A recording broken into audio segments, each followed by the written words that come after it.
Ini nama anak Sule dan Natalie Holzer, jenis kelaminnya laki-laki, pakai nama belakang Sutisna. Sule akhirnya mengumumkan nama anaknya yang baru lahir. Namanya adalah Azam Ardiansyah Sutisna. Hal tersebut dikatakan oleh ayah Rizky Febian ketika ditanya oleh tenaga medis yang membantu proses persalinan Natalie Holzer di Brawijaya Hospital, Saharjo. Dalam video di channel YouTube Sule Family yang diunggah pada Minggu 12 Desember 2021, terlihat seperti apa detik-detik Natalie Holzer melahirkan. Awalnya, Sule yang baru pulang syuting langsung buru-buru ke rumah sakit untuk menemani sang istri. Sesampainya di rumah sakit, komedian asal Cimahi ini langsung menemani Natalie di ruang operasi.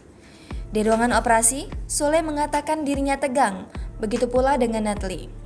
Namun setelah proses persalinan selesai, baik Sule maupun Natalie langsung lega. Terlihat Sule gembira saat memperhatikan anaknya. Tampak Natalie yang masih terbaring menciumi bayinya. Berikutnya, Sule juga berkesempatan menggendong anaknya, Azam. Bayi Azam yang tadinya menangis langsung terdiam ketika digendong oleh Sule. Sejumlah warganet turut mengucapkan selamat atas kelahiran putra Sule dan Natalie. Jangan lupa subscribe, share, komen, dan like ya!